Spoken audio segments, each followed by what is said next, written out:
ప్రియమైన దేవుని వారలారా, ప్రభునామమున ఈ యొక్క ఆదివార ఆరాధనకు చేరవచ్చిన మీ అందరికీ పేరు పేరున ప్రత్యేకమైన వందనాలు తెలియజేస్తున్నాను. అందరికీ వందనాలు. మనం ఇప్పుడు పాడినటువంటి పాటల్లో చూస్తే దేవుడు ఎవరు అంటే కృపామయుడు, కృప కలిగిన వాడు. ఎంత కృప కలిగిన వాడో ఎవరికైనా తెలుసా? ఎంత కృపామయుడు యేసయ్యా, ప్రేమ చూపి నన్ను బ్రతికించినావయ్యా. దేవుడు కృప కలిగిన వాడు, కృపామయుడై ఉన్నాడు. అందుకే భక్తులు చాలా మంది ఆ కృప కావాలని కోరుకున్నారు. కృప వెంబడి కృప మనకు ఎప్పుడు కూడా ఉంటుంది. కృప అంటే గ్రేస్, దేవుని యొక్క దయ, దేవుని కృప మన మీద ఉండాలి. యోహాను సువార్త 1వ అధ్యాయము 19వ వచనం మనం చదువుకున్నట్లయితే, ఆయన పరిపూర్ణతలో నుండి మనమందరము కృప వెంబడి కృప పొందితిమి. దేవుని మాట ఒకసారి మనం చాలా జాగ్రత్తగా పరిశీలన చేసినట్లయితే, ఆయన యొక్క పరిపూర్ణత, దేవుడు ఎప్పుడు కూడా పరిపూర్ణమైన ప్రేమ కలిగిన వాడుగా ఉన్నాడు. ఆ పరిపూర్ణమైనటువంటి ప్రేమలో నుండి, పరిపూర్ణతలో నుండి మనం అందరం ఏం పొందుతున్నామంట? కృప వెంబడి కృప. ఒక్కసారి మాత్రమే కాదు, కృప వెంబడి మళ్ళా కృప.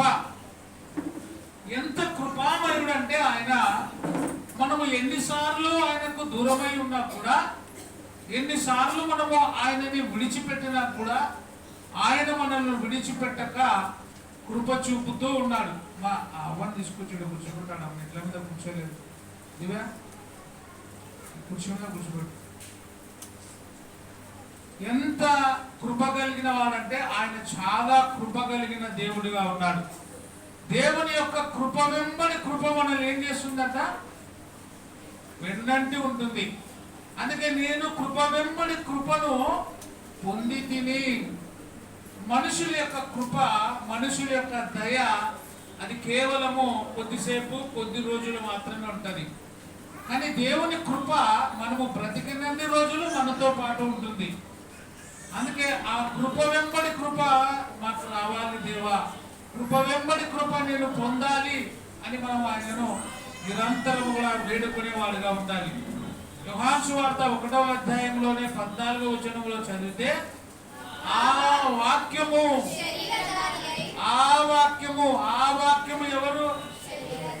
ఎవరు అని అడుగుతున్నాను. యేసుక్రీస్తు.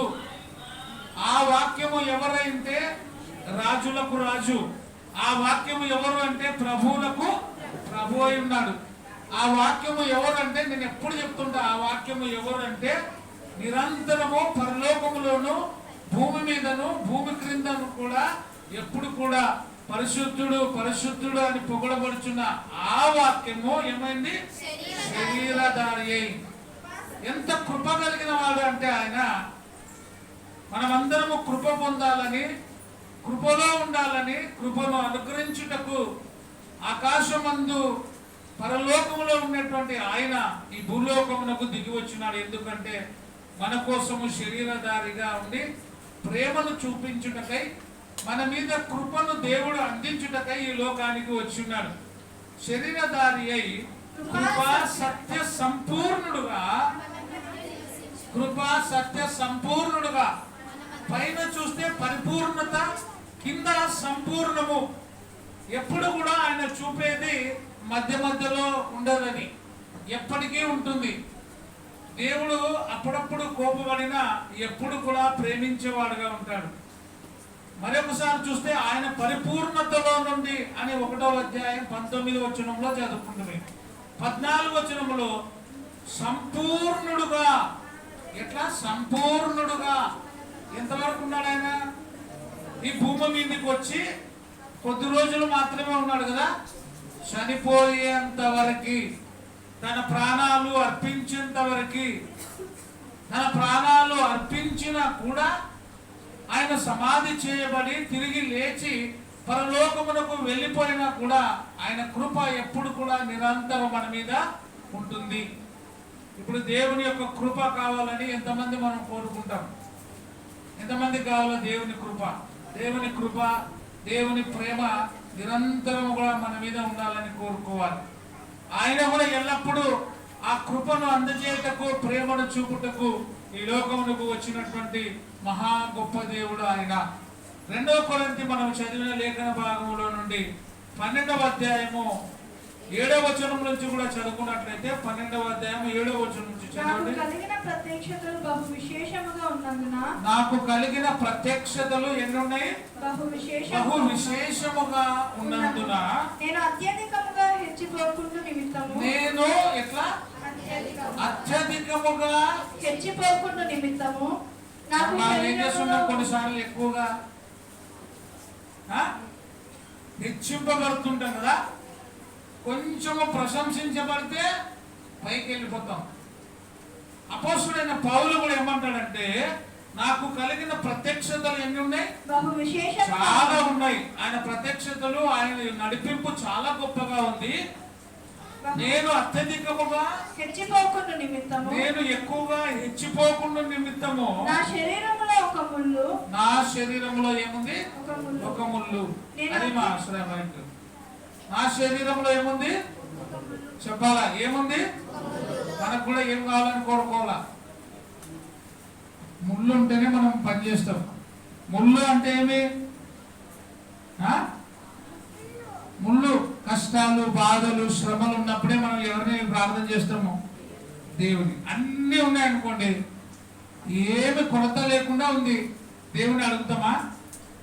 ఎప్పుడు కూడా రోగమే రాలే, దేవుని ప్రార్థన చేస్తామా? ఈ ముళ్ళు అనేది ఎందుకంటే దేవునికి ఎక్కువగా దగ్గర కావడానికి. నేను హెచ్చిపోకుండా నిమిత్తము నా శరీరంలో ఒక ముళ్ళు, నా శరీరంలో ఒక ముళ్ళు, నేను అత్యధికముగా హెచ్చిపోకుండా నిమిత్తము, నేను అత్యధికముగా హెచ్చిపోకుండా నిమిత్తము నన్ను నలగొట్టుటకు సాతాను యొక్క దూత ఉంచబడెను. సాతాను యొక్క దూతగా ఉంచబడెను. అంటే శోధనలు, ఇబ్బందులు, ఇరుకులు ఒక ముళ్ళుగా ఉండి మనల్ని ఏం చేస్తున్నవి? వేధిస్తూ ఉన్నాయి. ఆ శ్రమలు హెచ్చిపోకుండా అది మనల్ని తగ్గిస్తూ ఉన్నాయి. అందుకే ఆయన ఏమన్నాడు చూడండి, ఒక మాట చదివితే, అది నా యొద్ద నుండి తొలగిపోవాలని, అది నా యొద్ద నుండి తొలగిపోవాలని దాని విషయమై ముమ్మారు ప్రభువును, దాని విషయమై ఎన్నిసార్లు ప్రార్థన చేసినాడంట?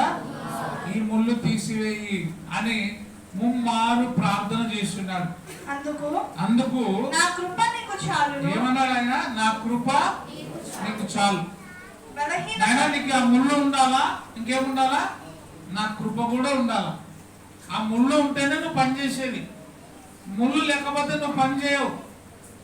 కాబట్టి దేవుని యొక్క కృప మన మీద ఉండాలి. ఈ బాధలు, కష్టాలు రకరకాలుగా వస్తాయి. ఎట్లా వస్తాయి, ఏ రకంగా వస్తాయో తెలియదు. కొన్నిసార్లు కుటుంబ పరంగా రావచ్చు, ఆర్థిక పరంగా రావచ్చు, అనారోగ్య పరంగా రావచ్చు, మన కుటుంబంలో నుండి కుమారుల నుండి రావచ్చు, కూతుర్ల నుండి రావచ్చు, ఇంకా అల్లుళ్ళ నుంచి రావచ్చు, అన్నదమ్ముల నుంచి రావచ్చు. ఏ విధము చేతనైనా కూడా శ్రమలు మనకు వస్తూ ఉంటాయి, కష్టాలు వస్తుంటాయి. అప్పుడు ఏం కోరుకోవాలో మనము? ఆయన ఏమన్నాడు? నా కృప నీకు చాలు. అందుకే నీ కృప లేనిదే నేను బ్రతకలేనయ్యా. ఈ రోజు వరకు మనం బ్రతుకుతున్నామంటే అది కేవలం దేవుని యొక్క కృప మాత్రమే. జ్ఞాపకం పెట్టుకోవాలి. ఈరోజు ఆరోగ్యంగా ఉన్నామంటే కేవలం దేవుని యొక్క కృప, ఆశీర్వాదాలు, దీవెనలు మన మీద ఉన్నాయి కాబట్టే.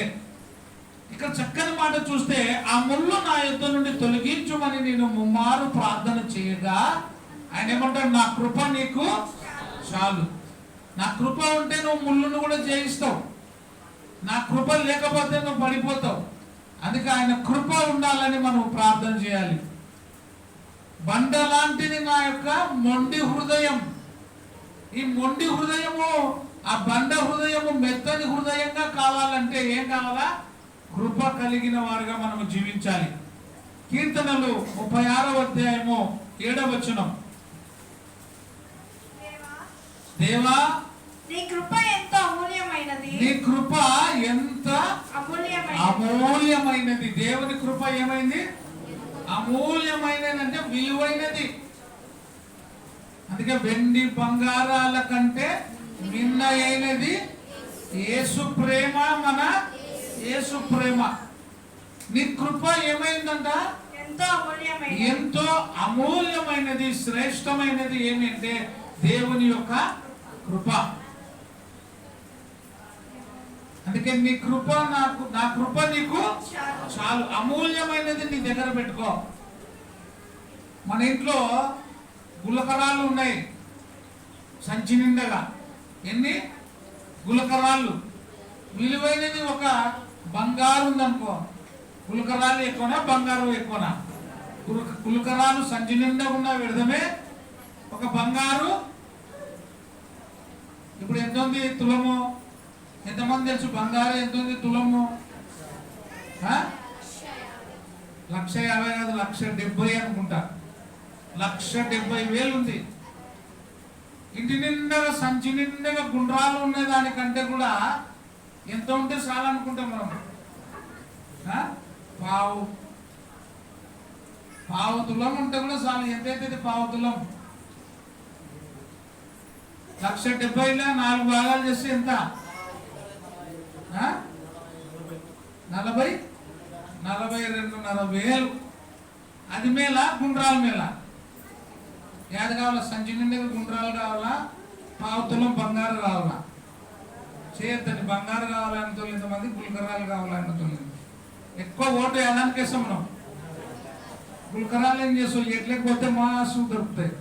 ఇప్పుడు ఎట్లా అవి కూడా దొరుకుతలేవు. మళ్ళీ గుల్కరాలు కూడా తక్కువ వేసేరు పిల్లలు. గుండ్రాలు అప్పుడు బాగుంటుండే. ఎట్లా మేము చిన్న ఉన్నప్పుడు యాడ్ చూసినా గుండ్రాలే. గుండ్రాలు ఉసుక. ఇప్పుడు గుండ్రాలు దొరుకుతలేవు, ఉసుక దొరుకుతలేవు. అది కూడా శ్రేష్టమైనది ఇప్పుడు ఉందా. కానీ వీటన్నిటికంటే అమూల్యమైనది ఏమంటే దేవుని కృప. చూడండి ఎంత మంచి మాటలో, దేవా నీ కృప ఎంతో అమూల్యమైనది. ఎంతో ఎంతో ఏమైంది? అమూల్యమైనది. వెండి బంగారముల కంటే కూడా అది మిన్నయైనది, శ్రేష్టమైనది దేవుని యొక్క కృప. ఆ కృప ఎవరంటే క్రీస్తు యేసై ఉన్నాడు. ఆ కృప ఉంటే చాలు మనకి. మొదటి దినవృత్తాంతములు 16వ అధ్యాయం 34వ వచనం. యెహోవా దయాళుడు, ఆయన కృప నిరంతరం. యెహోవా ఎటువంటి వాడు? దయాళుడు. ఆయన కృప ఎంతవరకు ఉంటుంది? నిరంతరము. పిల్ల పిల్ల తరం వరకు దేవుని యొక్క కృప ఎప్పుడు కూడా ఉంటుంది. మన పిల్లలకు కృప కలగాలంటే దేవుడు మాత్రమే కృప చూపేవాడు. ఆ కృప మనకు కావాలి. ఆ కృప ఉండాలంటే ఏం చేయాలి? రోజు మనము దేవుని ప్రార్థన చేయాలి. మనం ఎంత ప్రార్థన చేస్తామో అంత కష్టాలు వస్తాయి, అంతకంటే ఎక్కువ కృప కలుగుతుంది, అంతకంటే దీవెన మనకి కలుగుతుంది. ప్రార్థన చేస్తే కష్టాలు రాకుండా ఉండవు, కష్టాలు వస్తాయి. దానికి తోడు దేవుని యొక్క కృప కూడా మన మీద ఉంటుంది.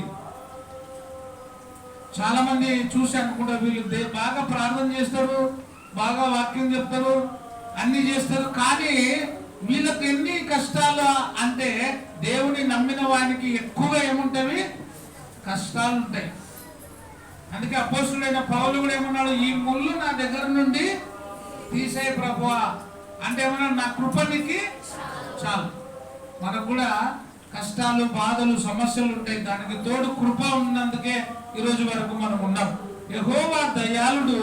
ఆయన కృప ఎప్పటి వరకు ఉంటుంది? నిరంతరము. మన పిల్లల తరం వరకు దేవుని కృప ఉంటుంది. ఆయనను స్తుతించుడి. ఆయనను మనం ఏం చేయాలా? కృప ఇచ్చే దేవునికి మనం ఎప్పుడు కూడా స్తుతి యాగములు చెల్లించాలి. స్తుతి, ఘనత, మహిమ నీకే అని పాట ఉంది కదా. స్తుతియు మహిమ ఘనత నీకే యుగ యుగముల వరకు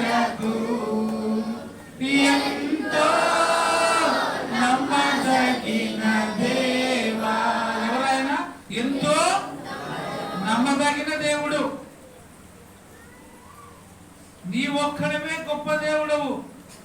నీకు మాత్రమే ఘనత ప్రభావములు, నీకు మాత్రమే మా స్తుతి ఆరాధనలు ప్రభువా. ఆయనకు స్తుతి చెల్లించేవారుగా ఉండాలి. ఆయనను స్తుతించుడి. నెహెమ్యా 9వ అధ్యాయము 16వ వచనము నుంచి 21 వరకు చదువుకుందాం. చదవండి.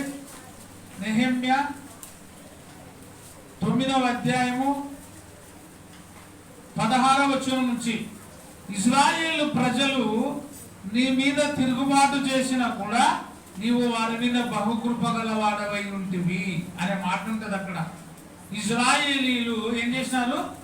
ప్రజలు దేవుని మీద తిరుగుబాటు చేసినారు, నీవు వారి మీద బహుకృప గలవాడై ఉంటి. వారిని విసర్జించలేదు, వారి బట్టలు మాయలేదు, వారి కాళ్ళకు వాపు రాలేదు. ఏం రాలేంట? కాళ్ళకు వాపులు రాలేదు. దేవుడు వారిని విసర్జించలేదు, బహు కృప కలిగిన వాడై ఉన్నాడు. వారి బట్టలు మాయలేదు, వారి కాళ్ళు వాపులు రాలే. ఇశ్రాయేలీయులు ఎవరు? దేవుని బిడ్డలే. ఇశ్రాయేలీల కోసం ఆయన వచ్చినాడు అని చెప్తుంది. ఇశ్రాయేలీలను ఎంత ప్రేమించినాడో దేవుడు, వారు అంతగా దేవుణ్ణి నిర్లక్ష్యం చేసినారు, దూషించినారు, తిరుగుబాటు చేసినారు. అయినా కూడా దేవుని వారిని ఏం చేసినాడు? కాపాడుతూ ఉన్నాడు, రక్షిస్తూ ఉన్నాడు, బలపరుస్తూ ఉన్నాడు. వారిని ఏం చేసినాడు? అంతం వరకు కూడా వారిని ప్రేమిస్తూనే ఉన్నాడు. నశించిపోతున్న వారి కొరకే నేను ఈ లోకమునకి వచ్చి ఉన్నాను. ఇదిగో లోక పాపమును మోసుకొని పోవు దేవుని గొర్రెపిల్ల. తిరుగుబాటు చేసిన వారిని కూడా క్షమించేటువంటి మనసు గలవాడు దేవుడు. ఆయన కృప కలిగిన వాడు. చూడండి, దొంగ ఎగతాళి చేసినా కూడా ఏమన్నాడు? ఒక దొంగ ఎగతాళి చేసినాడు, మరొక దొంగ నేడు అయ్యా నన్ను నీ రాజ్యములో చేర్చుకున్నప్పుడు ఏమన్నాడు ఆయన? నేడు నీవు నాతో కూడా. యేసు ప్రభుని అప్పగించిన వారిని కూడా ఏమన్నాడు? తండ్రి, వీరు ఏమి చేస్తున్నారో వీరు ఎరుగరు కనుక వీరిని క్షమించు. క్షమ కలిగిన వాడు, క్షమాపణ ఇచ్చే దేవుడు, కృప అనుగ్రహించే దేవుడు. అందుకే ఇశ్రాయేలు ప్రజలు ఆయన మీద ఎంత తిరుగుబాటు చేసినా కూడా ఆయన వారి మీద బహుకృప కలిగిన వాడై ఉండి. ఏ కృప? బహుకృప. ప్రేమ, చాలా ప్రేమ. తేడా ఉందా లేదా? ఎంత ప్రేమ ఆయన మీద అంటే, ప్రేమ ఉంది అనేది వేరు, చాలా ప్రేమ ఉంది అనేది కదా. ఇక్కడ బహుకృప. ఎవరి మీద? తిరుగుబాటు చేసిన వారి మీద కృప కలిగిన వాడుగా ఉన్నాడు.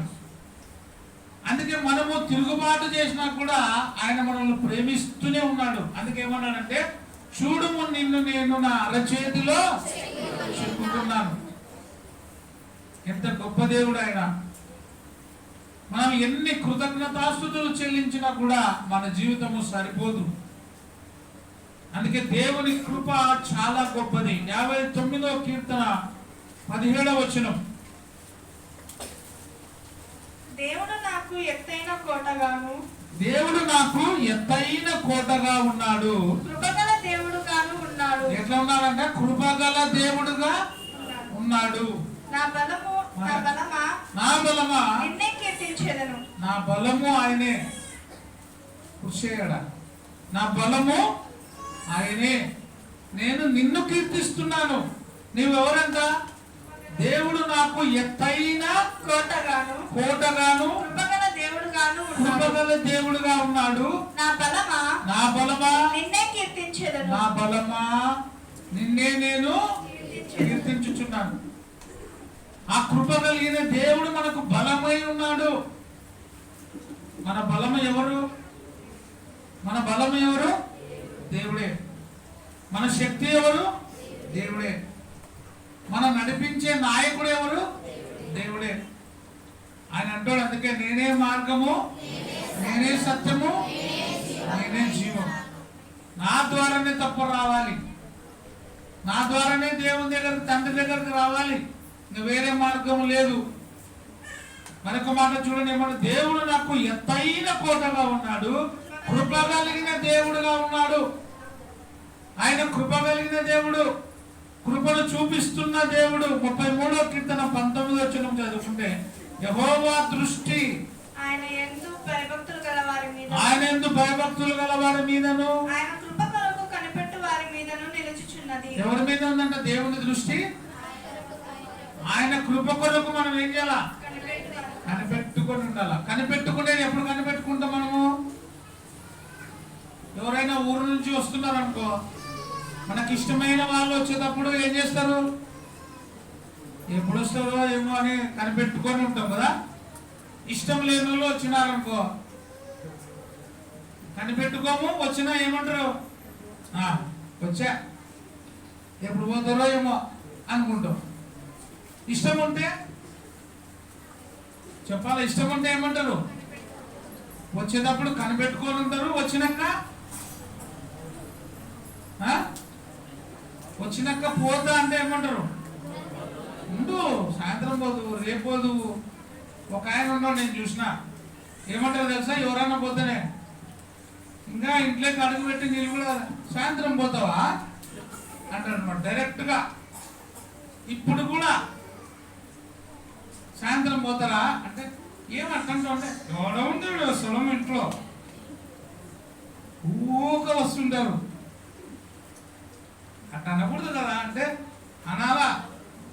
నేను అంటుంటే కూడా 4 దినాలు ఉంటుంటే, నేను అనకుంటే ఇంకెన్ని దినాలు ఉంటారు. కానీ దేవుడు ఎప్పుడు కూడా వచ్చిన వాళ్ళని పొమ్మడాడు.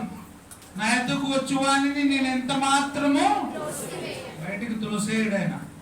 ఎందుకు? ఆయన కృప కలిగిన వాడు. నా కుమారుడా, నీ హృదయము నేను తట్టుచున్నాను, నువ్వు తెరిస్తే నేనే వస్తా లోపలికి. ఎంత గొప్ప దేవుడు కదా ఆయన.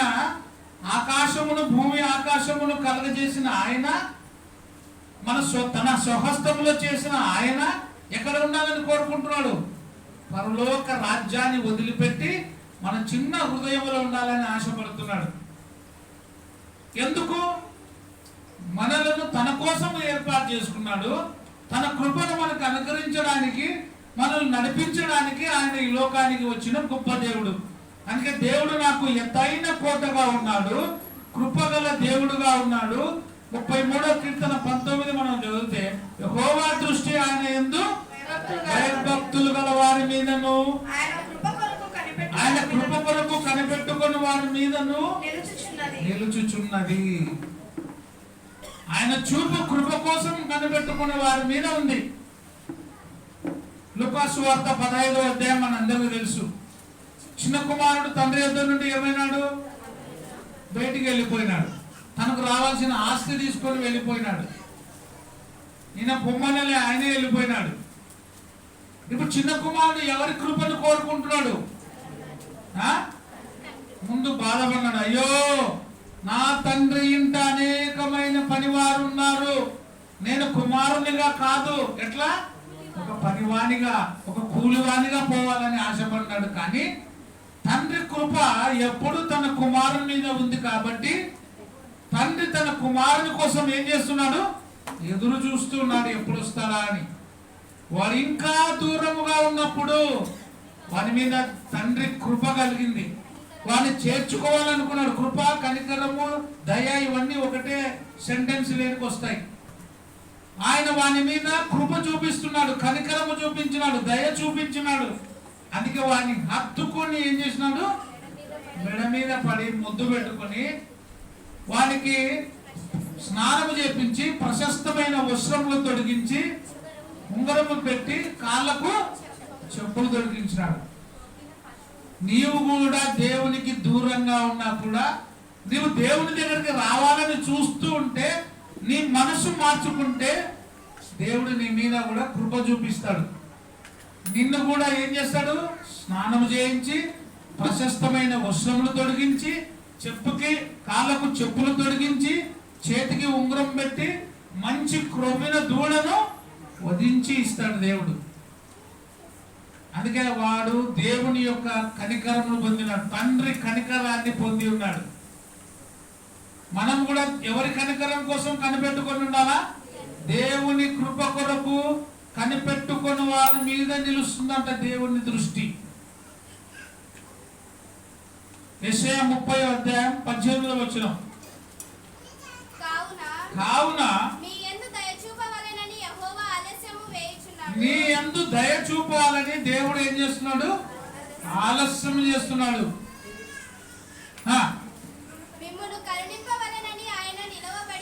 నిన్ను నన్ను కరుణించాలని ఆయన ఏమై ఉన్నాడు? నిలబడి ఉన్నాడు. ఆయన దగ్గరికి మనం పోతామేమో అని. నిన్ను నన్ను ప్రేమిస్తున్నాడు ఆయన. ఎందుకే? మనం ఆయన దగ్గరికి పోవాలి అని. ఆయన ఆలస్యం చేస్తున్నాడు. యెహోవా న్యాయము తీర్చు దేవుడు, ఆయన కొరకు కనిపెట్టుకొని వారందరూ ధన్యులు.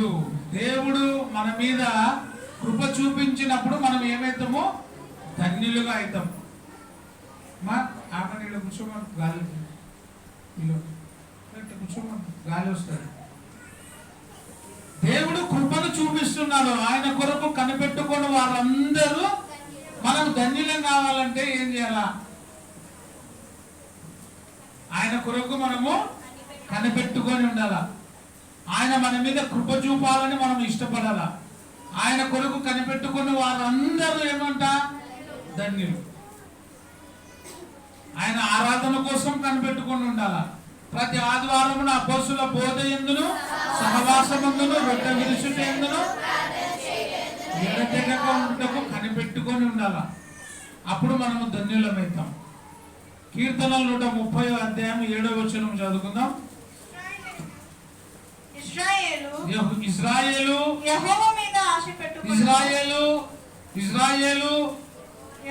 ఇశ్రాయేలీలు ఎంతమంది ఉన్నారు ఇక్కడ? మనము ఎవరెవరు ఉన్నామో వాళ్ళందరికీ ఇశ్రాయేలు.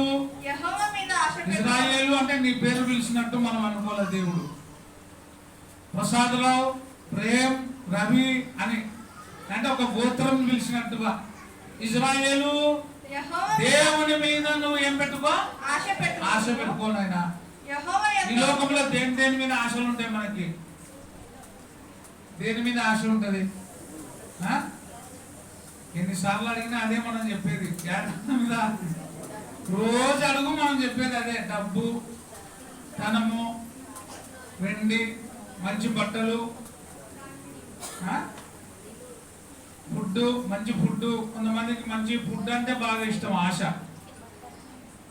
అన్ని ఆశనే. మంచికి ఏది ఆశ లేను మనిషి, అన్ని ఆశనే. కానీ అన్ని మీద ఆశ ఉన్నా కూడా అన్నిటికంటే ఎక్కువ దేని మీద ఉండాలా? దేవుని మీద ఆశ పెట్టుకోవాలా. ఇశ్రాయేలు యెహోవా మీద ఆశ పెట్టుకున్నామో యెహోవా యొద్దనే నీకు మూట దొరుకుతుంది. మూట అన్నదా? దేవుని కాలం మూట దొరుకుతుంది అంటే బాగా వస్తాం. వచ్చినప్పుడల్లా 1 కేజీ బంగారు ఇస్తాడు దేవుడు అంటే బాగా వస్తాం. ఆదివారం వచ్చినప్పుడల్లా కేజీ బంగారు అంటే ఈజీగా వస్తాం. ఆడవాళ్ళు ఎక్కువ ఆ షాప్కి పోతారు చెప్పండి. బట్టల షాప్కే పోతారు కానీ ఎక్కువ ఆ షాప్లో పోతారు అంటున్నా. 1+1 ఉంటే పోతారు. ఒక చీర కొంటే కొత్త షాపులు ఉంటే కూడా పోతారు. కొత్తవి పడితే కొంతమంది ఆ షాపులో పోరు. సెల్లు పెట్టుకొని అంతా దాంట్లోనే ఉంటాయి. ఆన్లైనా మీషో, ఫ్లిప్కార్ట్. నేను కూడా ఒక చూసినా కానీ ఎట్లా చేయాలో కూడా తెలియదు నాకు. ఆర్డర్ ఫ్లిప్కార్టు, ఆధార్ కార్డు దీంట్లోనే అన్ని పెట్టుకుంటారు. ఆధార్ కార్డు దాంట్లో పెడితే కూడా వస్తుంది కదా పార్సల్. ఆధార్ కార్డు అన్ని మీద ఆశనే. కానీ దేని మీద ఆశ ఉండాలంట? ఇశ్రాయేలు దేవుడి మీద నువ్వు ఆశ పెట్టుకో. యెహోవా మీద ఆశ పెట్టుకున్నాము. దేవుడి దగ్గర యెహోవా యొద్ద నీకు ఏమి దొరుకుతుంది? కృప. ఆయన యొద్ద సంపూర్ణ విమోచన, కృప, విమోచన దేవుని దగ్గర దొరుకుతుంది. అమ్మ అట్లా జరగండి. కొంచెం స్థలం ఏంటి? చిన్న పాప ఉంది, గాలి తగలేదు. ఇంకా ఎవరైనా అట్లా ఏడుస్తున్నప్పుడు పిల్లలు మనం అడ్జస్ట్ చేసుకోవాలా. కొత్తలో లెక్క ఉండకూడదు. టక్క టక్క టక్క టక్క జరిగిపోతుండాల. సార్కి కూడా అంటే చెప్పించుకోకూడదు. సారులకి ఎవరైనా కొత్తోళ్ళు వచ్చినా, కుర్చీ లేకుండా ముసలోళ్ళు వచ్చినా వేసి రవి కుర్చీ అయినా, మా ఇంటి కుర్చీ అయినా అనకూడదు. ఆటోమేటిక్గా సంఘస్థులు చేసేసేది ఆ పని. యవనస్తురాలు ఉండరు కదా. మన పిల్లలు ఎట్లుంటారంటే యథా రాజా తదా ప్రజ అంటే మేమేమో నేర్పానంట. ఆమెనంటేనే అమర క్యా కామ్నా చెల్లి జాత, నాకు ఏం పని లేదని నేను వెళ్ళిపోతా. ఎప్పుడు ఆశీర్వాదం వస్తుంది. దేవుని పని చేయాలా. యవనస్తులు అయిపోతేనే సాపలు మంచి చెడ్డ ఊడ్చాలా. మేము ఊక పైకి వస్తామంటే రారు. దేవుని పని నడుముంచి చేసిన వానికే ఆశీర్వాదం. అది ఎవరైనా అది నేర్చుకోవాలి మనం. అది లేకపోతే ఏం కాదు. వస్తే పోతే అంటే కాదు, పని చేయాలా మనం దేవుని పని. ఎవరైనా వచ్చినారు, పిల్లలు వేస్తుంటారు, ఇంకోటి గాలి తగ్గుతలేదు, ఆడ ఏం కదా వాళ్ళని కూర్చోబెట్టాలో మనం కొంచెం పక్కకు జరగాలి. యెహోవా యొద్ద ఏం జరుగుతుంది? ఫ్యాన్ కాడ ఏం జరుగుతుంది? గుడ్. దేవుని కాడికి పోతేనే కృప. యెహోవా యొద్ద కృప దొరుకును. ఎవరి దగ్గర? దేవుడి దగ్గర. యెహోవా యొద్ద కృప దొరుకును కాబట్టి ఆయన మీద ఆశ పెట్టుకో. ఎవరి మీద? దేవుడి మీద. కృప ఇచ్చే దేవుడి మీద ఆశ పెట్టుకో. ఆయన దగ్గర కృప దొరుకుతుంది. రెండవది విమోచన దొరుకుతుంది. కృప దొరుకుతుంది. రెండవది విమోచన. విలాప వాక్యములు చదువుకుందాం. చదువుకొని ముగించుకుందాం. విలాప వాక్యములు గుర్తుపెట్టుకొని 2 కంతా అయిపోతుంది ఆదివారం ఆరాధన. ఎవరు వచ్చినా రాకుండా 2 లోపల ఆరాధన ముగించబడుతుంది. విలాప వాక్యములు మీరు మంచోళ్ళు. ఈ 4 వారాల నుంచి బాగా తొందరగా వస్తున్నారు. అందరికీ వందనాలు. విలాప వాక్యములు 3వ అధ్యాయము 22వ వచనం నుంచి 26వ వచనాలు చదవండి. యెహోవా ఎవరు? కృపగలవాడు. ఆయన వాత్సల్యత ఎట్లా ఉంది? ఎడతెగక నిలబడుతుంది. దేవుని యొక్క వాత్సల్యత ఎడతెగక నిలుచున్నది కనుక మనం ఏం కాకున్నాము? దేవుని కృప ఎప్పుడు ఉంది కాబట్టి మనం నిర్మూలం కాకుండా, అంటే మనం పడిపోకుండా ఉన్నాం. పడిపోయినా తిరిగి లేస్తున్నాం. యెహోవా అతని చేయి పట్టుకొని ఉన్నాడు కనుక మనము నేలను పడినా కూడా తిరిగి. ఎందుకు? దేవుని కృప మన మీద ఉంది. ఏముంది మన మీద? దేవుని కృప ఉంది. మనం పడిపోయినా మరలా తిరిగి లేస్తున్నాం. ఆయన వాత్సల్యత ఎడతెగక నిలుచున్నది కనుక మనము నిర్మూలము కాకుండా ఉన్నాము. అనుదినము ఏం పుడుతుంది మనకి? మన మీద దేవునికి వాత్సల్యత అంటే ఎక్కువగా ప్రేమ, అనురాగము, ఇవన్నీ కూడా మన మీద రోజు రోజు ఎక్కువ అవుతుంది. ఎవరి మీద ఎక్కువ శ్రద్ధ పెడతాం మనం? ఇద్దరి మీద పెడతాం. బాగా మొండు. మనకి 2 పిల్లలు ఉన్నారనుకో, ఒకడు మొండోడు, ఒకడు మెతుకోడు, ఒకడు మంచోడు, ఒకడు చెడ్డోడు. చెడ్డోని వదిలిపెడతామా? చెడ్డోని మీద కూడా దృష్టి ఉంటుంది. ఇప్పుడు యాడ తిరుగుతాడో, యాడ ఉంటాడో, ఇంకా చెడ్డగెత్తాడేమో అని వాడి మీద ఉంటుంది. మంచోని మీద ఎందుకు ఉంటుంది? వీడు యాడ చెడిపోతాడో అని, చెడిపోయిన మీద ఇంకా చెడిపోతాడేమో అని ధ్యాస ఉంటుంది. వాడిని కంట్రోల్ చేయనిక. బాగున్నాడు చెడిపోతాడేమో అని వాడి మీద కూడా ధ్యాస ఉంటుంది. మనందరి మీద అనుదినము నూతనముగా ఆయనకి ఏం పుడుతుంది? వాత్సల్యత పుట్టుచున్నది. అనుదినము. ఎప్పుడెప్పుడు? మరి మనం అనుదినము ఆయన వాత్సల్యత రావాలంటే మనం కూడా అనుదినము ఏం చేయాలి? దేవుని చెప్పాలి. ఏం చేయాలా? ప్రార్థన చేయాలి. ప్రార్థన చేస్తే ఏం కలుగుతుంది? ఆయన ప్రార్థన ఆలకించే దేవుడు. నీ ప్రార్థన విని, నీ మనవులు విని, నీకేం కావాలో అది నిరంతరము దేవుడు మనకి అనుగ్రహిస్తాడు. కాబట్టి దేవుని కృప నిరంతరం ఉండులాగున మనము ప్రార్థన చేయాలి. అపోస్తుల కార్యము 20వ అధ్యాయము 32వ వచనం చదువుకుందాం. ఇప్పుడు దేవునికి ఆయన కృపా వాక్యమునకు మిమ్మును అప్పగించుచున్నాను. దేనికి అప్పగిస్తున్నాడంట? దేవునికి ఆయన కృపావాక్యమునకు మిమ్మల్ని అప్పగిస్తున్నాను. దేనికి అప్పగించినానంట? దేవునికి ఆయన కృపావాక్యమునకు మిమ్మల్ని అప్పగించుచున్నాను. ఇదే మనకు కావాలి. మనం దేనికి అప్పగించబడాలా? దేవునికి అప్పగించబడాలా? కృపావాక్యమునకు మనము అప్పగించబడాలా? ఈ లోకంలో దేనికో బానిస అయిపోతుంటాం. దేనికి బానిసలు కావాలి మనము? దేవునికి ఆయన కృపావాక్యమునకు మనము లోబడి ఉండాలి. అప్పుడు ఇంకా దినదినము ఆయనకి వాత్సల్యత కలుగుతుంది. దినదినము ఆయన కృప నిరంతరం ఉంటుంది. కాబట్టి నీవు, నేను, మనందరము, మన కుటుంబము, మన పిల్లల పిల్లలు రక్షించబడాలంటే దేవుని కృప నిరంతరము మన మీద ఉండును గాక. ఏమనాలా? దేవుని కృప మన అందరి మీద ఉండును గాక. థాంక్యూ. అందరికీ వందనాలు.